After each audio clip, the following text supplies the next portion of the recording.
ভাইরা আমার, ইহুদিরা জাকারিয়া নবীকে আক্রমণ করলো মারবার জন্য। তখন 120 বছর বয়স জাকারিয়া আলাইহিস সালাম। তিনি বস্তির দিকে দৌড়াইলেন,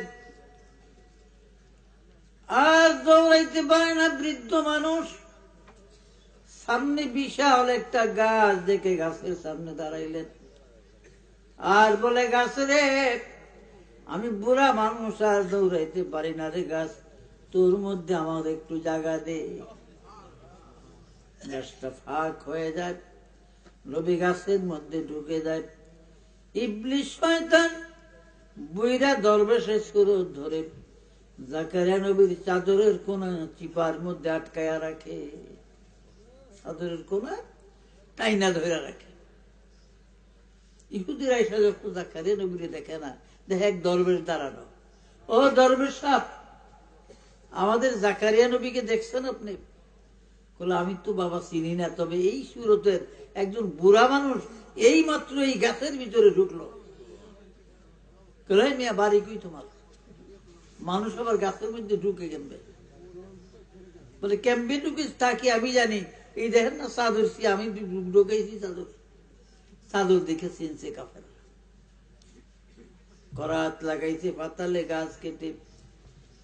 করাত আসতে আসতে নবীর মাথার তালু বরাবর যখন আসে, আল্লাহর নবী জাকারিয়া চিৎকার করে বলে, আল্লাহ, তুমি তো জানো মরিয়মের ব্যাপারে আমি নির্দোষ, আমি দোষী না, আমি মাসুম বেগুনাহ। আজ ইহুদিরা আমাকে বিনা অপরাধে করাত দিয়ে 2 ভাগ করে দিতেছে।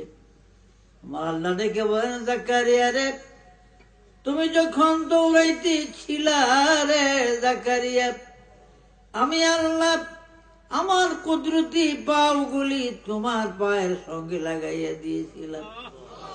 যদি কিয়ামত পর্যন্ত তুমি দৌড়াইতে রে জাকারিয়া, ইহুদিরা তোমাকে ধরতে পারতো না। কাজী জাকারিয়া রে, গাছের কাছে কেন আশ্রয় চাইলাম? আমি মাবুদ কি ছিলাম না রে জাকারিয়া? কাজী জাকারিয়া রে, একবার রুহু শব্দ যদি করো, নবীর দপ্তর হইতে নাম কেটে দিব। 2 ভাগ হয়ে গেলেন, 2 খণ্ড। কিভাবে? তাফসীরে লেখে এইভাবে, পেটের দিক এক, বুকের দিক এক, বুকের অংশ একদিকে, পিঠের অংশ আরেক দিকে, 2 অংশ 2 দিকে ঢুলে পড়ে। ইয়াহিয়ার বয়স মাত্র 30 বছর। কানতে কানতে আসিয়া নবীর লাশ, বাবার লাশ 2 কান্দে 2 অংশ উঠায় লয়, আর কামড়ে, জেরুজালেমের ইহুদি কাফেররা, কি করলি রে? বিনা দোষে আমার বাবারে করাত দিয়া 2 ভাগ করে দিলি। আল্লাহর কসম, 70,000 নবীদের কবর এই বাইতুল মুকাদ্দাসে আছে। আমার বাবা জাকারিয়া নবীরে এই দেশে আমি কবর দিব না। এই মনের দুঃখে ইয়াহিয়া জাকারিয়ার লাশের 2 খণ্ড 2 কান্দে লইয়া একটা দৌড় দেয় দামেস্কের দিকে। এই 600 মাইলের রাস্তা দামেস্ক দৌড়ায় যায়। রাস্তার মধ্যে ইয়াহিয়া বিশ্রাম পর্যন্ত করে নাই। তাই বাইতুল মুকাদ্দাস থেকে 600 মাইল দূরে জাকারিয়া নবীর কবর, পাশে ইয়াহিয়ার কবর। এই ইয়াহিয়া জাকারিয়ার কবর থেকে প্রায় 8 মাইল উত্তর দিকে হলব শহর।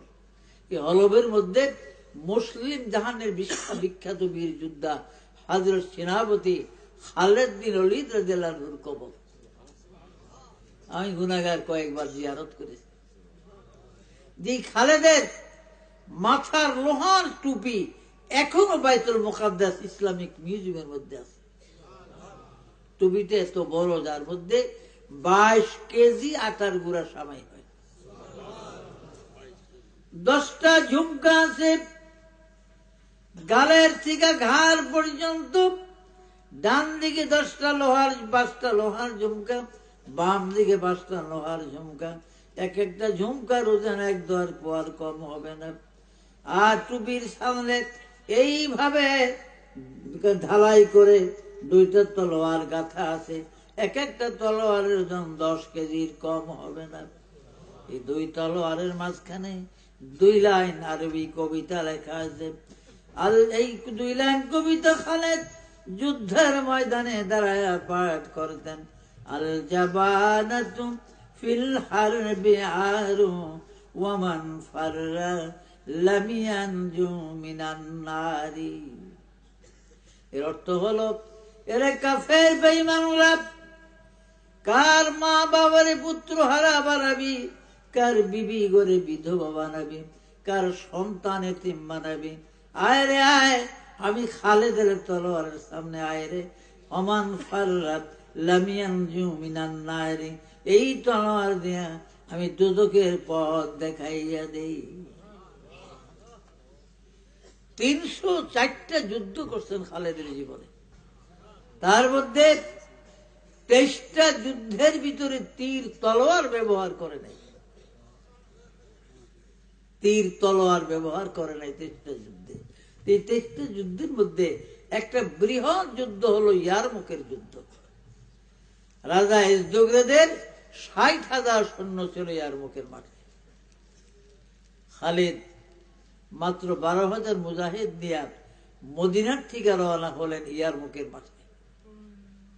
খালিদ বিন ওয়ালিদের একটা অভ্যাস ছিল, মদিনার হেরেমের সীমানা পার হওয়ার সাথে সাথে সঙ্গীদেরকে বলতো, তোমরা আসো, আমি চলে গেলাম। এই বলে তার ঘোড়াটা এত দ্রুত গতিতে চালাইতো, খালিদ অনেক দূর চলে যেত। ইয়ারমুকের ময়দানে গিয়া খালিদ একা দাঁড়াইলেন, তার সঙ্গীরা এখনো 8 মাইল দূরে দৌড়াইতে আছে। আপনারা বলবেন, এই 60,000 সৈন্যের ভিতরে ঢুকলো কিভাবে? বাবারা, একটা ষাঁড় গরু, গুতৈন্যা সিংহলা গরু যদি সোজা দিকে এটি দিয়ে দিকে আসে, দৌড়াইয়া কম লাগবে না, আমার জায়গা দেনাইতে আছে না, আওয়াজ শুনলে দৌড় শুরু করবো মানুষ। কোন দিকে দৌড় দিব? সামনেও না, খাইলি 2 দিকে পড়বো, জাফাইয়া এরা জায়গা দিয়ে দিব। ঠিক খালেদের ঘোড়া যখন আসতো, আওয়াজ হইতো, অটোমেটিক জায়গা হয়ে যেত। বলে সুবহানাল্লাহ। ইয়ারমুকের মাঠের 60,000 কাফেরের মাঝখানে খালেদ একা দাঁড়াইছে, তীর তলোয়ার কাফের মধ্যে। ডান দিকে একটা নজর করলেন, বাম দিকে একটা নজর করলেন, এটা তোর অভ্যাস ছিল। এরপরে 2 লাইন কবিতা বললেন। আল জাবানাতু ফিল হারবি আরু ওয়ামান ফাররা লাম ইয়ানজু মিনান নারি। বন্ধুরা আমার, এই 2 লাইন কবিতা পাঠ করার সাথে সাথে 12,000 কাফের ঢুসাঢুসি করে মারা যায়। ঢুসাঢুসি বুঝে নিজে দৌড় দিছে ডরে, একটার মাথার লাগে বাড়ি খেয়ে আরেকটা বসে। এইভাবে 12,000 কাফের মারা গেছে, কয়েক হাজার আহত, বাকিগুলো ফলাইছে। এমন কৌশল খালেদ বিন ওয়ালিদের ছিল, ইমানই বল ছিল তার। জেরা রাদিয়াল্লাহু আনহুর ভগ্নী খাওলা, অর্থাৎ জেরা রুমের রাজা ফিতার বাহিনীর সঙ্গে যুদ্ধ করতে গেছিলেন 6,000 মুজাহিদ দিয়ে, কিন্তু মুজাহিদরা যুদ্ধে পরাজিত হয়ে গেল। ফিতার বাহিনীর সঙ্গে ঠকে গেল তারা, কিছু সৈন্য হারাইয়া তারা মদিনায় চলে আসলো।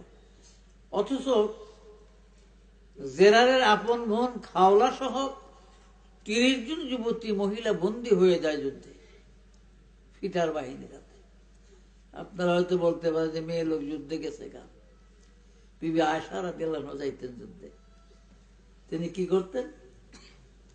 মুজাহিদদের রুটি বানাইতেন, আটার গুল্লি করতেন, জামা কাপড় পরিষ্কার করে দিতেন, ব্যান্ডেজ গুলা ধুইয়া সাফ করতেন। এই কাজ করতো কি মানতে। সুতরাং রাত্রি 6,000 সৈন্য দিয়ে ফিতার এই মেয়েগুলোকে একটা বেষ্টনীর ভিতরে আটকে রাখছে।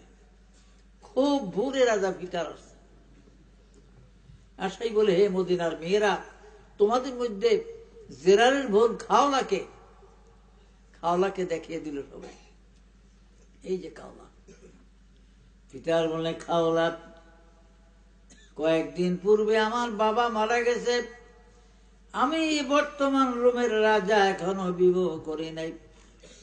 তোমার রূপ গুণের কথা অনেক শুনেছি খাওলা, তুমি যদি দয়া করে আমাকে স্বামী হিসাবে গ্রহণ করো, তাহলে আমি তোমাকে ইজ্জত সম্মানের মাধ্যমে রোমের রানী বানাইয়া ঘরে নিয়ে যাব।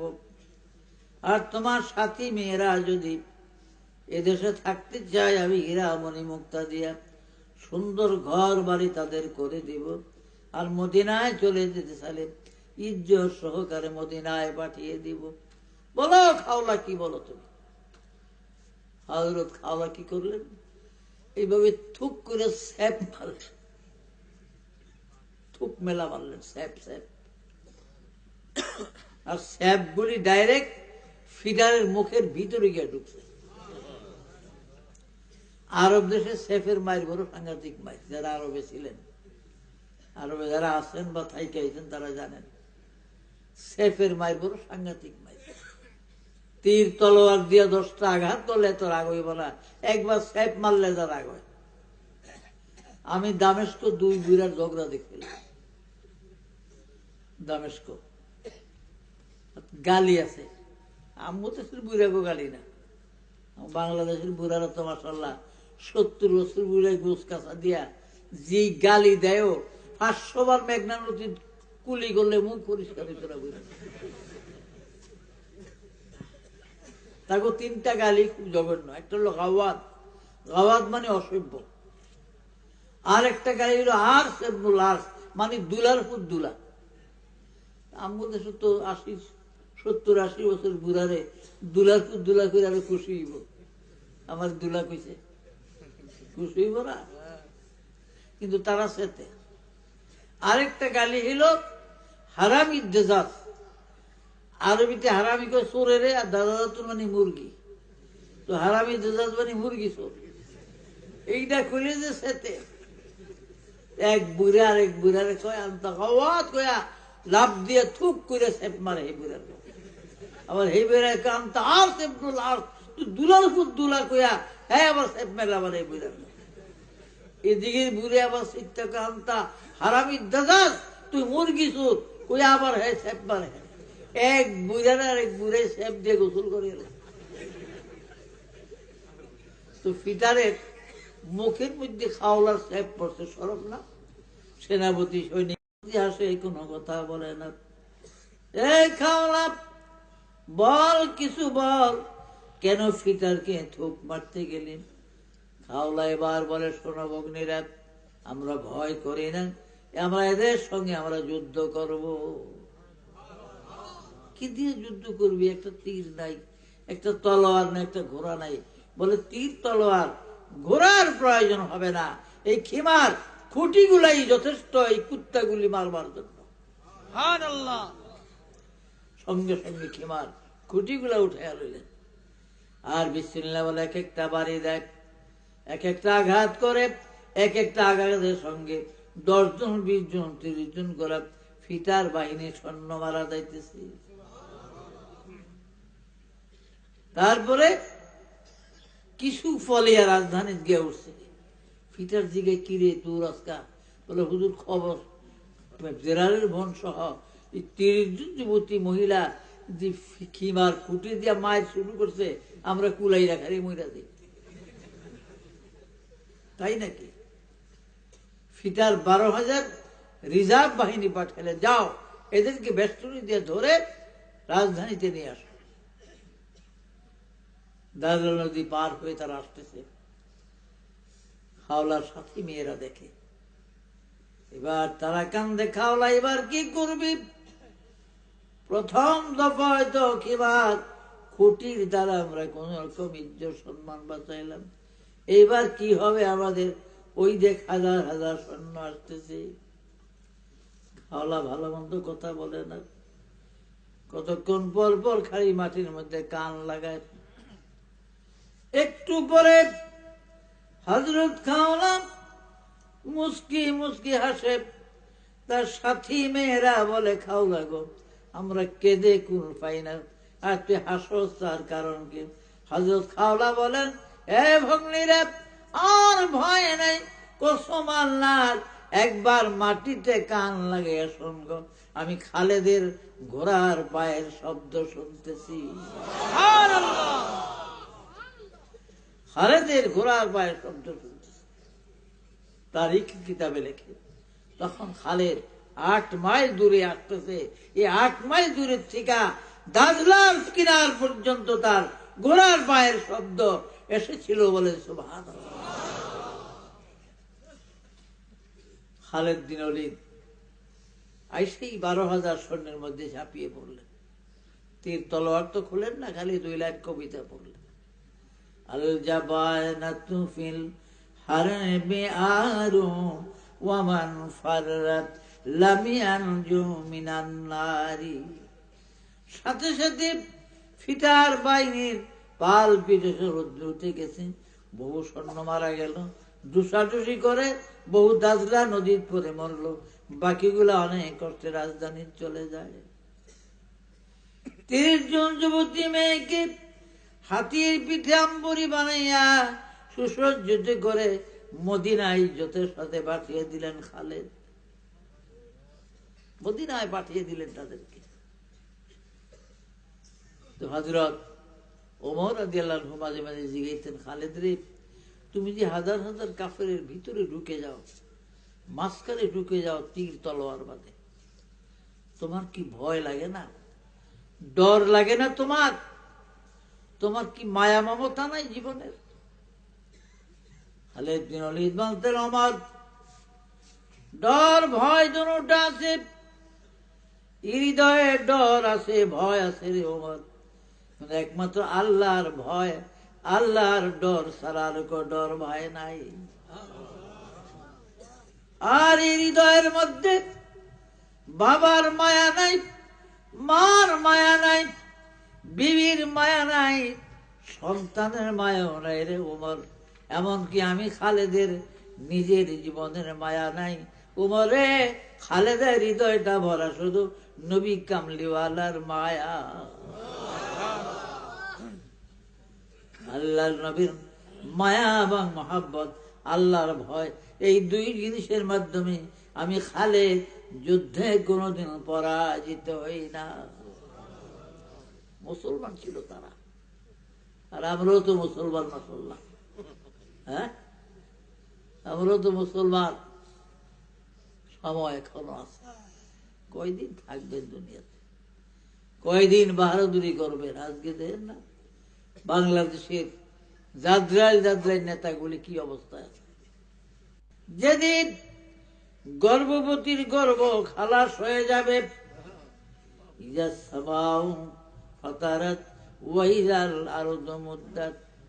আসমান ভেঙ্গে ভেঙ্গে পড়বে, জমিন চৌচির হয়ে যাবে ফেটে। ওই দিন এমন একটা দিন হবে, সেদিন কেউ কারো পরিচয় দিবে না। মা সন্তানের পরিচয় দিবে না, বাবাই পুত্রের পরিচয় দিবে না, সবাই খালি আপনাকে ডিঙ্গিয়ে চলে যাবে। সেই কঠিন দিন মহান মালিক এবং আল্লাহর হাবিব প্রিয় নবী মুহাম্মদ রাসূলুল্লাহ সাল্লাল্লাহু আলাইহি ওয়াসাল্লাম ছাড়া আর কোন উপায় সেদিন থাকবে না। আজও সময় আছে, সেই নবীর পথে আসেন ভাইরা আমার। আদম আলাইহিস সালাম বেহেশতের মধ্যে যখন আদমের বানাইল, আদমের হাওয়ারে বানাইয়া আদমের রূহ দেওয়ার 40 দিন পর আল্লাহ হাওয়াকে বানাইছে। তাফসীরে লেখে, তাফসীরে সাবিত আছে, বেহেশতের জয়তুন গাছের নিচে মা হাওয়ারে 62 প্রকারের গহনা পড়িয়া বসে রাখছে আল্লাহ। কয় প্রকার গহনা?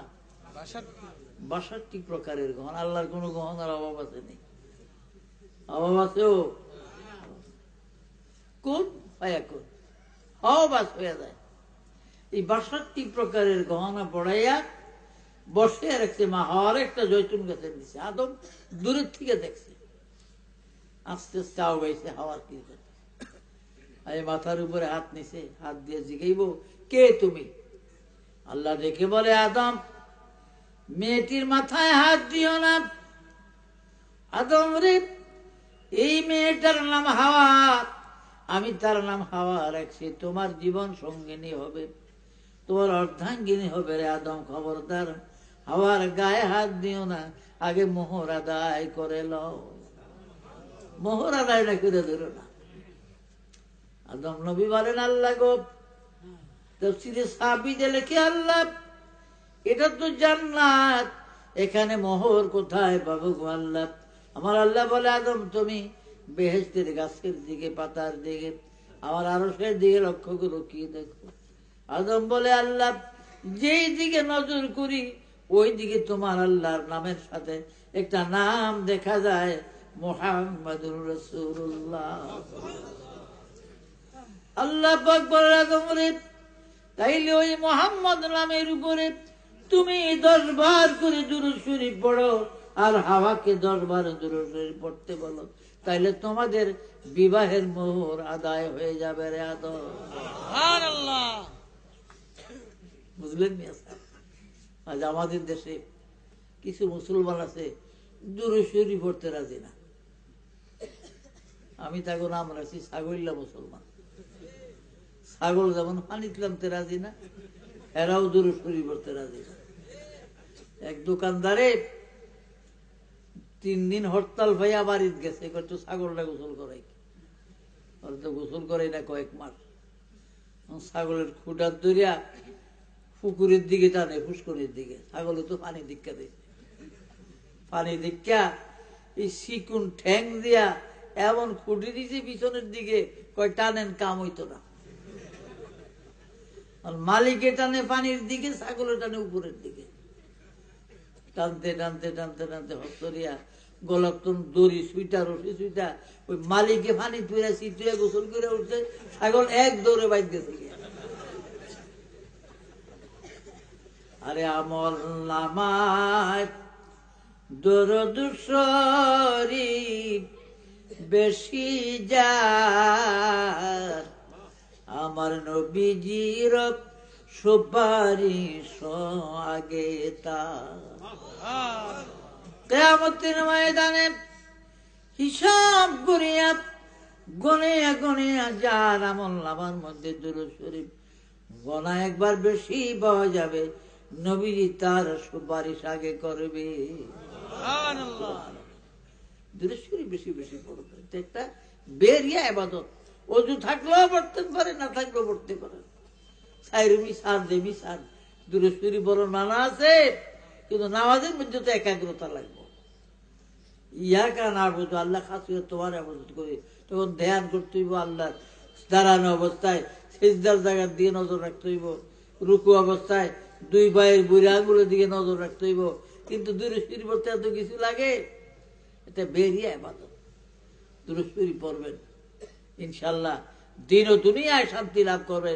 দুরূদ শরীফ যারা বেশি পড়ে তারা অভাবে থাকে না দুনিয়াতে, আল্লাহ তাদের একটা ব্যবস্থা করে দেয়। সুবহানাল্লাহ।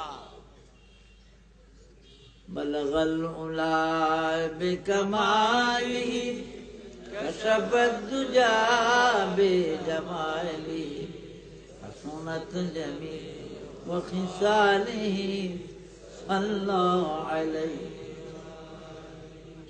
বালাগাল উলা কামালি কাশাফাদ দুজা বিজামালিহি হাসানাত জামি ওয়া খিসালিহি সাল্লাল্লাহু আলাইহি ওয়া আলিহি। লা ইয়ামকিনু সানাউ কামা কানা কুহু বা'দাল খুদা। বুজুর্গ তুই কিসসা মুখতাসার। বালাগাল উলা বিকামালিহি কাশাফাত তুজা বিজামালিহি হাসানাত জামিউ খিসালিহি সাল্লু আলাইহি ওয়া আলিহি। ভাইরা আমার, শেখ সাদির কবরের প্রায় 15 হাত দক্ষিণ দিকে গেট। গেটের সামনে 2 লাইন ফার্সি ভাষার কবিতা আছে, আর নিচে দিয়ে লেখা আছে, ये 2 लाइन अशआर अगर किसी को हिफ्ज है तो खबरदार मत पढ़ा करो। ये 2 लाइन कविता যদি কারো মুখস্থ থাকে তাহলে পড়বা না, क्योंकि हो सकते है कि शादी कब्र से निकल जाएगी।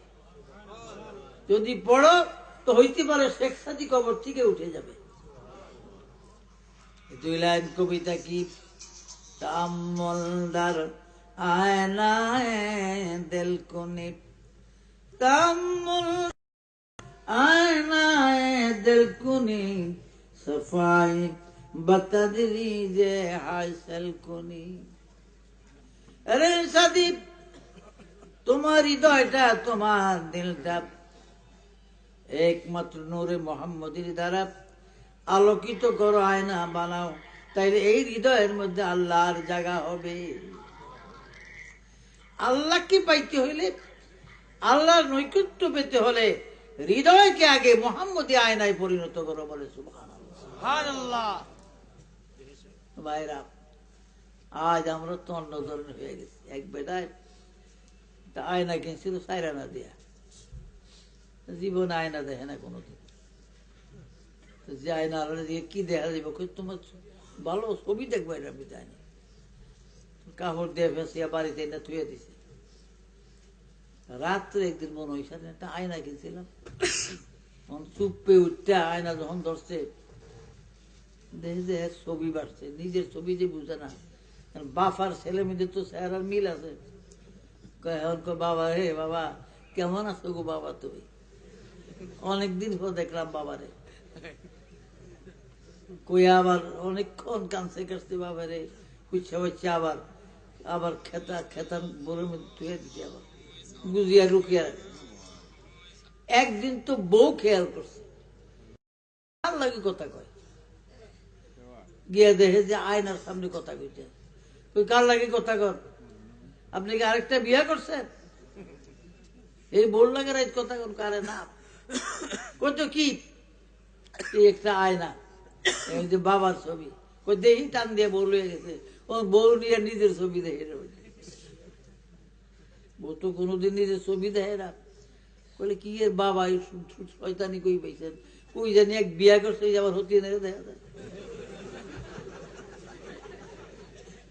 আর যে বউ কান্দন,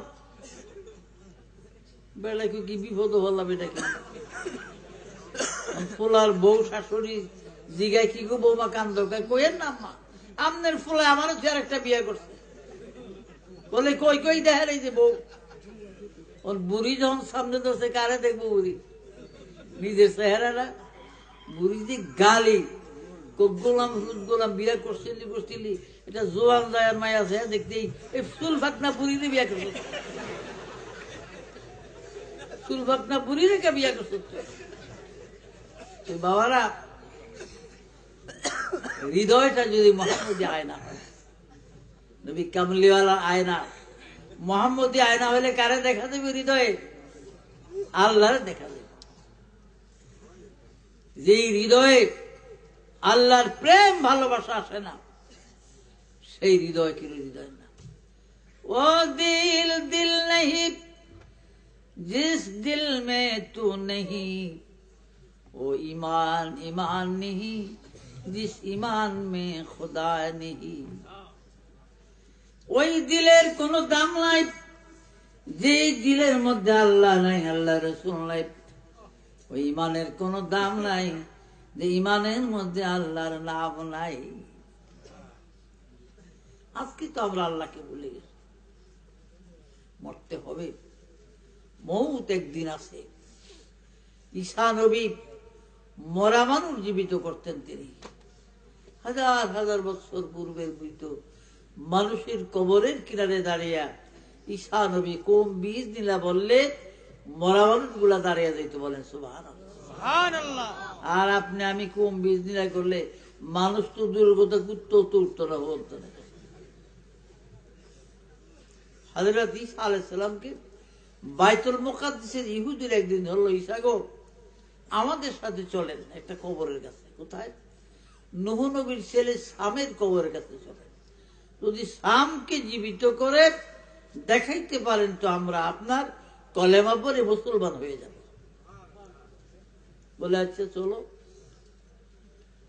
বাইতুল মুকাদ্দাস থেকে 84 মাইল দক্ষিণ দিকে গেলে একটা ডিস্ট্রিক্ট শহর, ইংরেজিতে হেব্রন বলা হয়।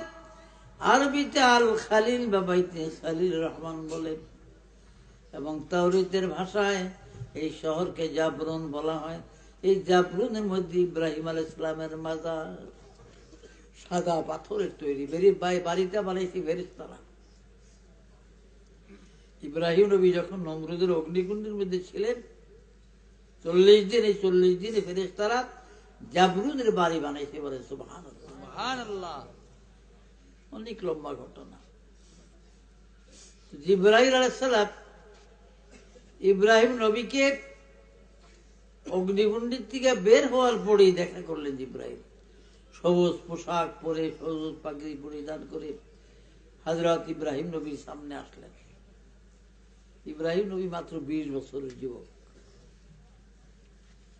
আর জিবরাইল বলে, ইব্রাহিম ওয়াত্তাখাযাল্লাহ ইব্রাহিম খলীলা, আল্লাহ আপনাকে বন্ধু রূপে গ্রহণ করেছেন। আকে লুৎফে খেসরা ইজহার কর বখলীলা নারে রাগুন জার কর। আল্লাহ পাক আগুনকে ফুলের বাগান বানিয়েছে একমাত্র আপনার একাগ্রতার এবং আপনার একমাত্র একাগ্রতার মাধ্যমে। জিন জাতির ফেরেশতা, জিন জাতির সরদার আব্দুল আজিজ কয়েকবার আসছে। হুজুর বলেন, ইব্রাহিম আমি হাজার হাজার জিনের আমি সরদার, জিন দিয়া তুফান বয়া এই নমরুদের দেশ ধ্বংস করে দিব। ইব্রাহিম নবী বলে, না আমি পড়বো না, আমি মহান আল্লাহর দিকে মুতাওয়াজ্জিহ আছি, যিনি আকাশ জমিনের মালিক। তিনি যা করেন আমি কিছু চাই না, আমার কি দরকার তিনি বুঝেন। অতঃপর আল্লাহ বললেন কুল্লা, মানে অতঃপর আমি বললাম ইয়ানা রুকুনি বারদাম সালামান আলা ইব্রাহিম, হে আগুন তুমি আমার ইব্রাহিমের জন্য ঠান্ডা হয়ে যাও।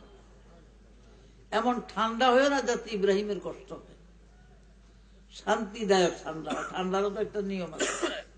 কয়েকদিন আগে যে শীত গেছে, আজকেও তো শীত আছে, কিন্তু কষ্ট হয়নি আজকে শীতে। আর ওই কয়দিন গে শীতে দেখছেন কি কষ্ট গেছে, ফুটলা হয়ে গেছিল মানুষ, ফুটলার মতো। তো ভাইরা, জিবরাইল বলে, ইব্রাহিম আমি আরো 41 বার আপনার কাছে আসবো। আমি আপনার কাছে সর্বমোট 42 বার আসবো। একবার আসলাম, আরো 41 বার আসবো। আমি জিবরাইল ঈসা নবীর কাছে আসবো 10 বার। মুসা কালিমুল্লাহর কাছে আসবো আমি 400 বার। আদমের কাছে এসেছিলাম 40 বার, এবং হযরত নূহ নবীর কাছে 40 বার এসেছি। আপনার কাছে 42 বার আসবো। আর যিনি আখেরি নবী হবেন মুহাম্মদুর রাসূলুল্লাহ সাল্লাল্লাহু আলাইহি সাল্লাম, আমি তার কাছে দুনিয়ার জমিনে 24,000 বার আসবো। সুবহানাল্লাহ। আমাদের নবীর কাছে জিবরাইল কয়বার আসছিলেন? 24,000 বার। বলে সুবহানাল্লাহ। তো ভাইরা আমার, বলতে আমি কি করব এখন? আপনি তো সর্বহারা।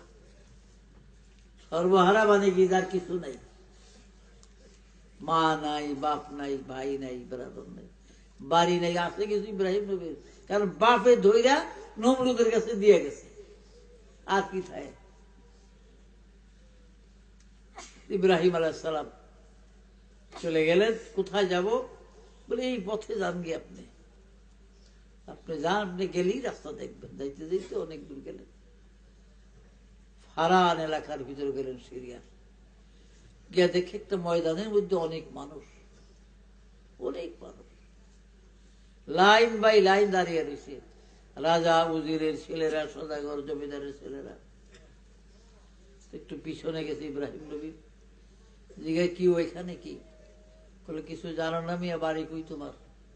বলে আমি তো নতুন আসলাম মাত্র। বলে এই ফারান রাজকন্যা সুন্দরী বিবি সায়রা আজকে তার স্বামী বরণ করবে। স্বামী বরণের দিন তার, সেটা কিভাবে? একটু পরেই সায়রা রাজমহল থেকে তার 80 জন বান্ধবী সহ আসবে। ডান দিকে 40 জন মহিলা, বাম দিকে 40 জন যুবতী মেয়ে থাকবে। 80 জন বান্ধবী সহ আসবে বিবি সায়রা। আসার পরে বিবি সায়রা দুইটা মালা তার হাতে দেখবে, একটা হীরা আর একটা মতির মালা। এই দুইটা মালা যার গলায় পরিয়ে দিবে সে বিবি সায়রার স্বামী হবে।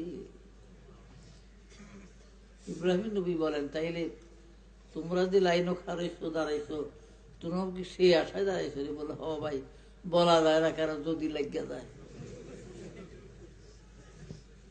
ইব্রাহিম আলাইহিস সালাম বলে, তো আমি একটু তোমাকে কাছে দিয়ে দাঁড়াই। বলে, না না, যেই সুন্দরও তুমি, রাজকন্যা যদি এদিকে আইয়েই পরে, আইসাইব তো মালা তো তোমার গলা দিয়ে দিবা, আমরা ভাও যাবো। আসল তো সুন্দর ইব্রাহিম নবী। কারণ যখন যিনি যেই যুগের নবী ছিলেন, ওই জামানার পয়গম্বরের চেয়ে নবীর চেয়ে সুন্দর আল্লাহ কাউকে বানায় না। এই নমরুদের বিশাল রাজত্বের মধ্যে ইব্রাহিম নবীর চেয়ে সুন্দর আর কেউ ছিল না। একটু পরে ঘোষণা করলো, সায়রা কিন্তু বের হয়ে গেছে। 80 জন বান্ধবীর সাথে, ডান দিকে 40 জন, বাম দিয়ে 40 জন যুবতী মেয়ে। রাজা বাদশাদের কাতার, উজির নাজিরের কাতার, সদাগর জমিদার পার হয়ে খালি পিছনে যায়। সঙ্গী বান্ধবীরা বলেন, এগো সায়রা, এতগুলো যুবক পার হলি, কারো গলায় মালা দিতে পারলে না, কারো পছন্দ হলো না। আমাদের মন বলে, গো সায়রা, তোর কপালে বোধহয় স্বামী নাই।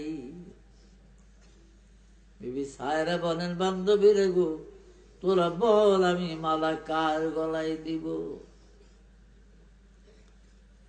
আমি যার জন্য ঘুরি, এই ফারানের ময়দানে বিশ্ব মেলা বানাইয়া, আমার সে বন্ধু তো ময়দানে আসে না। এবার বল মালা কার গলায় দিব? কার জন্য ঘুরস? কে তোর বন্ধু? এই বান্ধবীরা, আমি একাধারে 40 রাত্র পর্যন্ত ইব্রাহিম নামের যে বন্ধুরে স্বপ্নে দেখেছি। আমার ইব্রাহিমের কপালের মধ্যে লেখা আছে গো, মুহাম্মাদুর রাসূলুল্লাহ। মোহাম্মদ নাম লেখা বন্ধু আমার। ইব্রাহিম তো ওই ময়দানে আসে না। এবার তোরা বল আমি মালা কার গলায় দিব? ইব্রাহিম নবী আবার আল্লাহরে বলছিল যে, আল্লাহ আপনি হুকুম দিলে আমি একটু দাঁড়িয়ে থাই। আল্লাহকে হেন না, ওই যে মাথা ভাঙ্গা খেজুর গাছটা, ওইটার কাছে গিয়ে দাঁড়াও, তুমি যাও। সেখানে দাঁড়াইলেন। হঠাৎ সায়রা ওই খেজুর গাছের দিকে নজর গেছে, দেখে ইব্রাহিম নবী সেখানে দাঁড়িয়ে এমন দৌড় দিছে মালা হাতে। বান্ধবীরা গো, তোরা ছুটে আয়, আমি ফারানের ময়দানে বিশ্ব মেলা যার জন্য বসাইছি, ওই যে আমার বন্ধু ইব্রাহিম দাঁড়িয়ে আছে। দৌড়ে যায়, দুটা মালা বিবি সায়রার গলায়, ইব্রাহিম নবীর গলায় পরিয়ে দেয়। এখান থেকে মিশর গেলেন। মিশর থেকে বিবি হাজেরা বন্দী অবস্থায় ছিলেন, গৃহবন্দী ছিলেন সাধুন বাদশার বাড়িতে। সেখান থেকে হাজেরার সহ আসতেছেন, কই যাইব? হঠাৎ দেখে জিব্রাইল, সেই সবুজ পোশাক পরিহিত। ইব্রাহিম, এই যে আমি আসছি, আপনি কে? আমি জিব্রাইল, ওই যে আসছিলাম প্রথম দিন। অগ্নিকুণ্ডের দিকে বাইর হওয়ার পরে বলে, আচ্ছা কি ব্যাপার, আসেন, আপনার জন্য আমরা ফেরেশতারা একটা সুন্দর বাড়ি বানাইছি, এই বাড়িটা আপনারে ঢুকিয়ে দিতে আসছি। বাড়িটাতে ইব্রাহিম নবীরে দিলেন। বাড়িতে ইব্রাহিম নবীরে দিয়া 40 দিন পর জিব্রাইল আইছে 12,000 শিকারী কুকুর লইয়া। বলে, এত কুকুর আছো কারণ কি? আল্লাহর হুকুমে আছে।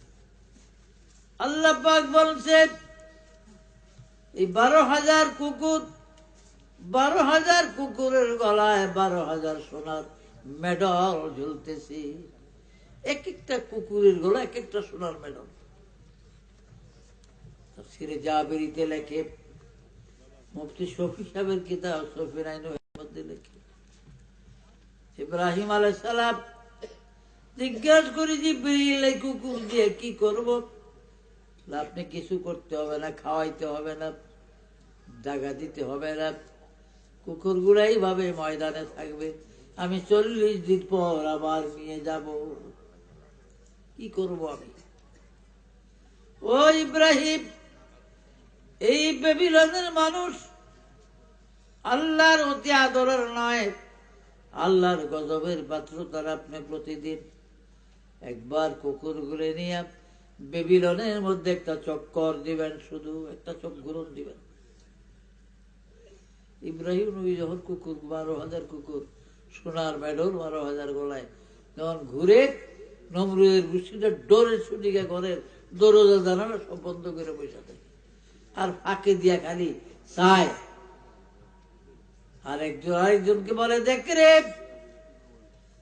ওই যে দেখ ইব্রাহিম, আমাদের বাদশাহ নমরুদ অগ্নিকুণ্ডে যাকে ঢেলেছিল, সেই ইব্রাহিমের 12,000 কুকুর তার প্রভু তারে দান করেছে। এক একটা কুকুরের গলায় এক একটা সোনার মেডল ঝুলে, আর আমরা আমাকে বিবির গলায় একটা অলংকার দিতে পারি না। এই নমরুদের গোষ্ঠীর মনে ব্যথা দেওয়ার জন্য আল্লাহ 12,000 শিকারী কুকুর ইব্রাহিম নবীকে দান করেছিলেন বলে সুবহানাল্লাহ। তাহলে বোঝা যায় আবার আল্লাহরও রাগ আছে, আছে না?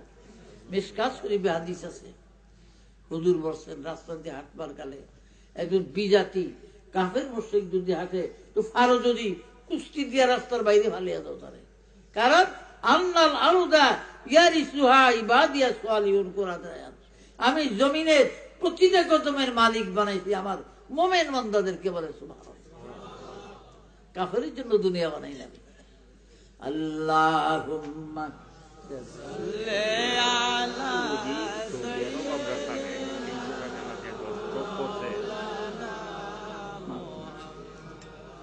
সৌদি আরব এক লোক থাকে, 300 টাকা দিয়েছে, মাশাআল্লাহ, কবুল করেন না?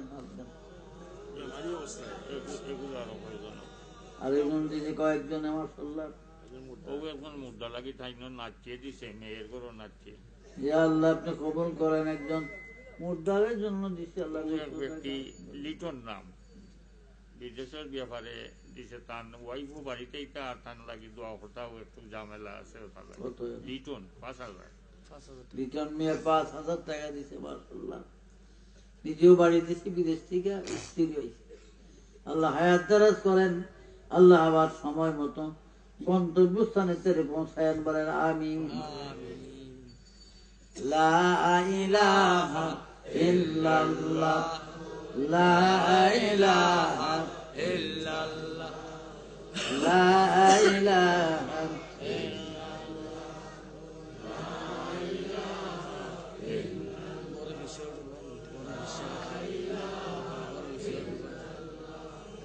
লা ইলাহা ইল্লাল্লাহ, লা ইলাহা ইল্লাল্লাহ, মুহাম্মাদুর রাসূলুল্লাহ সাল্লাল্লাহু আলাইহি ওয়াসাল্লাম। আপনারা ওয়াজের মধ্যে গোলমাল আমি এটা পছন্দ করি, এটা পরে দিয়ে ওয়াজ ধরবো না, আপনাকে টাকা দেবো, শুয়ে দেয় না এখানে।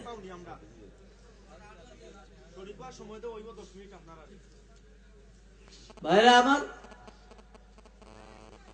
যাই হোক, ইব্রাহিম আলাইহিস সালামের বাড়ির থেকে তারা মাজারটা 40 হাত লম্বা, ইব্রাহিম নবীর কবর। ইব্রাহিম নবীর পাশে তার বিবি সায়রার কবর, আরেকটা কামরার মধ্যে ইসহাক নবীর কবর, পাশে তার বিবি রেবকার কবর, আরেকটা কামরার মধ্যে ইয়াকুব নবীর কবর, পাশে তার বিবি লায়কার কবর, আরেক কামরার মধ্যে সাইয়েদনা ইউসুফ আলাইহিস সালামের কবর। এই 7টা কবর ইব্রাহিম নবীর কবর। ইব্রাহিম নবীর মাজার থেকে তানার বাড়ি থেকে 4 মাইল পশ্চিম দিকে গেলে বাইতুল জালালা। এই বাইতুল জালালাটা হলো হযরত খিজির আলাইহিস সালামের বাড়ি। খিজিরের বাড়ি হলো বাইতুল জালালা। জামে সগীর বগবী, তাফসীরে হক্কানি, অন্যান্য তাফসীরে আছে 4 জন নবী জীবিত আছেন। 2 জন নবী আকাশে, 2 জন জমিনে। আসমানে ইদ্রিস এবং ঈসা নবী, জমিনে খিজির এবং ইলিয়াস নবী। তো খিজিরের বাড়ি থেকে 2 মাইল দক্ষিণ দিকে আসলে দোহরা নামে বস্তির মধ্যে ইউনুস নবীর কবর আছে। 125 হাত লম্বা কবরটা ইউনুস আলাইহিস সালাম। যে ইউনুস নবী 40 দিন মাছের পেটে ছিলেন, মাছ তাকে খেয়েছে, এই মাছটা আরেকটা মাছে খাইছে। তো 125 হাত যদি কবরটা লম্বা হয়, 25 হাত বাদ দিল তো 100 হাত লম্বা হয়েছিলেন। মাছটা কত বড়! গভীর পানির নিচে ইউনুস নবী, কতটুকু পানির নিচে জানতে পারে না, কিন্তু শুনে যে এই পানির নিচে আল্লাহু আল্লাহু জিকির শোনা যায়। কোটি কোটি কণ্ঠে আল্লাহর জিকির করতে। ইউনুস নবী বলে, আল্লাহ, এই পানির নিচে কোটি কোটি কণ্ঠে কারা তোমার নামের জিকির করে? আল্লাহ বলে, ইউনুস রে, এই সমুদ্রের যত জীব জন্তু আছে, মাছ আছে, এমনকি বালিকার কণাগুলা পর্যন্ত আমি আল্লাহর নামে জিকির করে রে ইউনুস। ইউনুস নবী বলে, আল্লাহ গো, আমি পানির মধ্যে কয়দিন ধরে আছি তাও তো জানি না। আল্লাহ বলে, ইউনুস রে, আজকে 40 দিন তুমি পানির মধ্যে আছো, মাছের পেটে তোমার 40 দিন হলো। আমি কত লোক পানির নিচে আছি বর্তমানে। আল্লাহ পাক বলেন, হে ইউনুস, এই সমুদ্রের গভীরতা হলো 8000 মাইল, তুমি বর্তমানে 8000 মাইল পানির নিচে আছো রে ইউনুস। তখন ইউনুস নবী পড়তে লাগলেন, লা ইলাহা ইল্লা আনতা সুবহানাকা ইন্নী কুনতু মিনাজ জালিমিন। 1,00,000 বার যখন পড়লেন, আল্লাহর কুদরতে মাছের পেটের মধ্যে ব্যথা আরম্ভ হয়ে যায়। মাছ দৌড়াতে শুরু করলো বাগদাদের দিকে। বাগদাদের দিকে গিয়ে মুসান নদীর পার যায়, মাছ ইউনুস নবীকে বমি করে ঢেলে দেয়। ইউনুস নবী 3টা অন্ধকার থেকে নাজাত পাইয়া 3 রাকাত শুকর আর নামাজ আদায় করেছিলেন। প্রথম মাছের পেটের অন্ধকার, 2 নম্বর অন্ধকার, 2 মাসের পেটের অন্ধকার, 3 নম্বর হলো পানির নিচের অন্ধকার। এই 3টা অন্ধকার থেকে নাজাত পাইয়া তিনি 3 রাকাত শুকরানা নামাজ পড়েছিলেন। ইউনুস নবীর ওই 3 রাকাত শুকরানা নামাজ আল্লাহ পাক আমার আপনার জন্য মাগরিবের 3 রাকাত ফরজ বানাইয়া দিছে। সুবহানাল্লাহ। ইউনুস নবীর মাজার থেকে 2.5 থেকে 3 মাইল দক্ষিণ পশ্চিম কর্নারে গেলে হালহুল নামে একটা বাজার আছে। এই বাজারের পূর্ব সীমানায় নূহ নবীর ছেলে সামের কবর। 170 হাত লম্বা কবরটা সামের। ইহুদিরা ঈসা নবীকে এই সামের কবরের কাছে নিয়ে গেছে। ঈসা, আপনি যদি সামকে জীবিত করে দেখাইতে পারেন তো আমরা আপনার কলেমা পড়ে মুসলমান হয়ে যাব। হযরত ঈসা নবী সামের কবরের কিনারে দাঁড়াইলেন আর ডাক দিলেন, ইয়া সাম ইবনে নূহ কুম বিইذنিল্লাহ। ও নূহ নবীর ছেলে সাম গো, আল্লাহর হুকুমে কবর হতে উঠে যাও।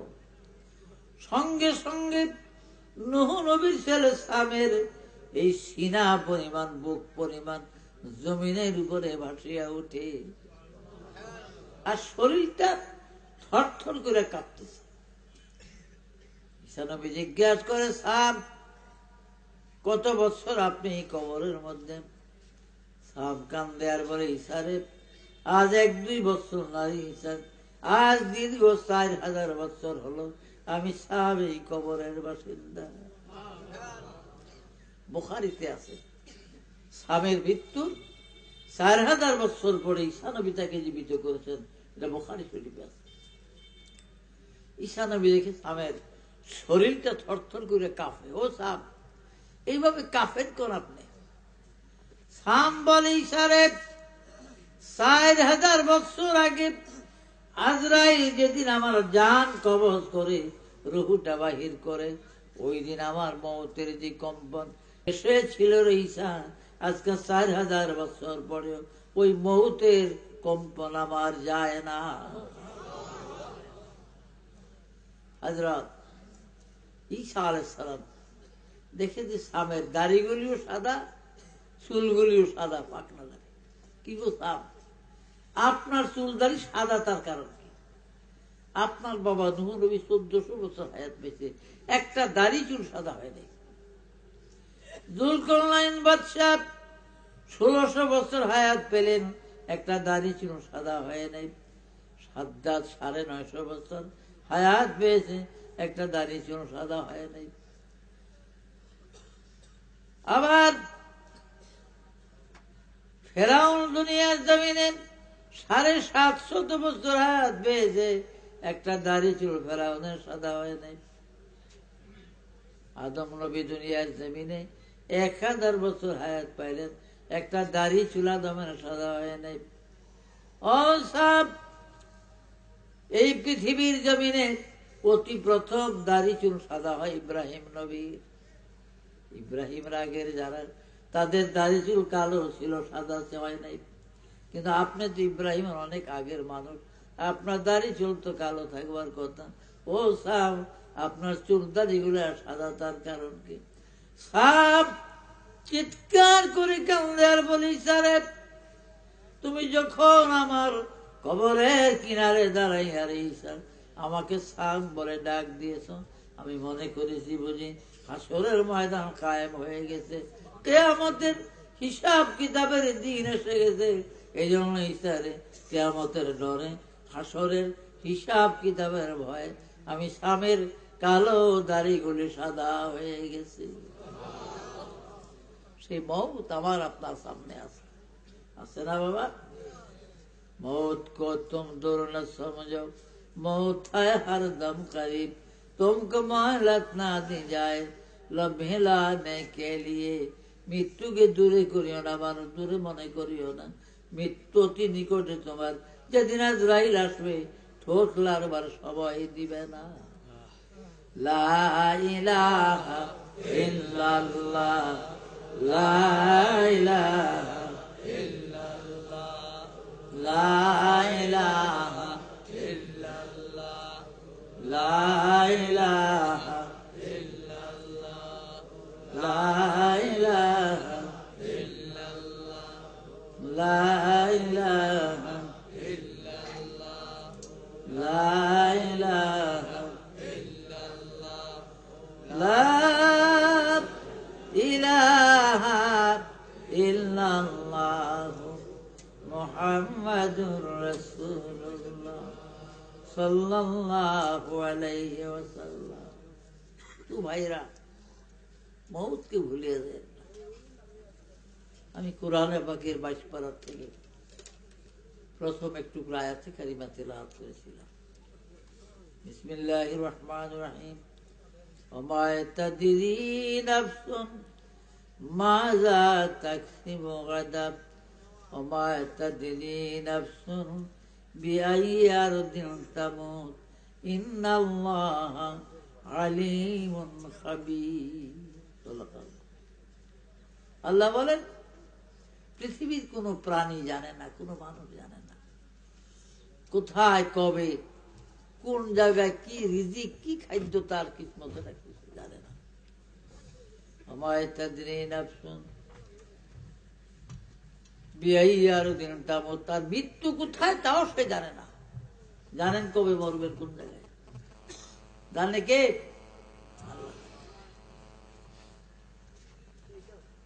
সাদায়ে মরদে সস্তগাহে দর রসিদ, বরসরে আদম সুলাইমায়ে দিদবি। শাস্তির নামাজের সময় বেলা 10টা 11টার দিকে সুলাইমান নবী মসজিদুল আকসার সামনে দাঁড়ানো।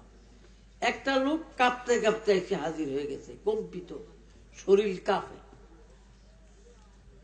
সুলাইমানে জিজ্ঞাসা করে, সুলাইমান আলাইহিস সালাম, কি হলো তোমার, এইভাবে কাঁপো কেন? বলে, হুজুর, এই মাত্র কিছুক্ষণ পূর্বে আমার ঘরের দরজার সামনে আমি এমন এক ব্যক্তিকে দেখলাম, তার মাথাটা আকাশের সঙ্গে, দুইটা পাও তার জমিনে, পাহাড়ের মতো বড় বড় দুইটা চক্ষু, আমার দিকে একবার তাকাইছে। আর আমি এমন ভয় পেয়েছি সুলাইমান, আমার মন সাক্ষী দেয় ওই ব্যক্তিরই বোধ হয় আজরাইল ছাড়া আর কেউ হবে না। এই জন্য জিন পড়ি আপনার বাধ্য, বাতাস আপনার বাধ্যগত, চাই জিনদের মাধ্যমে হোক বা বাতাসের মাধ্যমে হোক, এই বাইতুল মুকাদ্দাস থেকে অনেক দূরে, বহু দূরে কোন একটা নির্জুম নিরালা জায়গায় নিয়ে আমাকে রেখে দেন, যেন আজরাইল আমাকে আর খুঁজিয়া না পায়। সুলাইমান নবী সঙ্গে সঙ্গে বাতাসকে হুকুম করলেন, বাতাস রে, আল্লাহ এই বান্দাটাকে এই মুহূর্তে উড়াইয়া নিয়ে যান। বাইতুল মুকাদ্দাস থেকে ৬,০০০ মাইল দূরে হিন্দুস্তানের মধ্যে সমানাতের একটা জঙ্গল আছে, ওই সমানাতের জঙ্গলের মধ্যে নিয়ে তারে রেখে আয়। বাতাস এক ঝটকায় উড়িয়ে নিয়ে সমানাতের জঙ্গলে বাইতুল মুকাদ্দাস থেকে ৬,০০০ মাইল দূরে রাখে তারে। এখন সমানাতের জঙ্গলে এসে লোকটা একটু সুস্থির হয়ে বসছে, বৈশা মনে মনে করে, যা হোক আপাতত বাঁচলাম মৌতের হাত থেকে। বাঁচলাম কুয়া যখন সোজা হয়েছে, চাহিদা এই বেড়ায় দাঁড়িয়ে রয়েছে, যার ডরে ৬,০০০ মাইল দূরে আইছে হ্যাঁ দাঁড়িয়ে রয়েছে। কিরে ভাই, আমি তো তোমার ভয়ে তো দূর আসলাম, তুমি কেমন করে জানলা আমি এখানে? আল্লাহ তোমার মৃত্যু এই জায়গায় লেখছে, এই জন্য আমি দেখা করেছি, আর সুলাইমান নবী পাঠিয়ে দিছে, এবার রেডি হয়ে যাও। ও আজরাইল, কসম আল্লাহর, আমি বাইতুল মুকাদ্দাস থাকতে যদি জানতাম এত দূর আসলো তুমি খুঁজিয়া পাইবা আমাকে, তাইলে আমি কোনোদিন আসতাম না। এইখানে আমি মরলে কে আমারে গোসল করাইবে, কে কাফন পরিধান করাইবে, কে আমার জানাজা দিবে, কে মাটি দিবে? আজরাইল ধমক দিয়া বলে, রে জানাজা কাফন মাটি নাহি রে তোর নসিবে, তোর লাশ খাবে রে সিগাল আর কুকুরে। কাফন জানাজা মাটি আল্লাহ পাক তোর ভাগ্যে লেখে নাই রে, তোর লাশ সিগাল কুকুরে টানিয়া টানিয়া খাবে। ও আল্লাহর বান্দা, এবার রেডি হইয়া যা, আমি তোর জান কবজ করে দিই।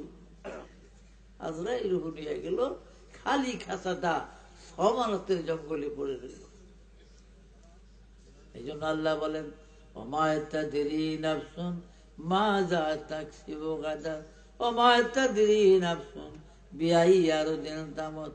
দুনিয়াতে কখন কে কি খাবে কোন জায়গায় জানে না, আর কোথায় মরবে তাও জানে না, জানেও কেউ জানে। এক বেড়ায় বড় বোয়াল মাছ লে যা শ্বশুর বাড়ি রওনা করছে, তো রাস্তায় বন্ধু বান্ধবরা দিয়ে কই যাচ্ছে, বলে বোয়াল মাছ দেখলে বুঝুস না কই যায় মানুষ, শ্বশুর বাড়ি যাই। তো ভাইরা, আজকে সেই নবীর উম্মত আমি আপনি, সেই নবীর প্রেম ভালোবাসা অন্তরে জায়গা দেন, ইনশাল্লাহ দিন ও দুনিয়া উভয় শান্তিময় হবে, সব শান্তিময় হবে। লা ইলাহা ইল্লাল্লাহ, লা ইলাহা ইল্লাল্লাহ, লা ইলাহা ইল্লাল্লাহ।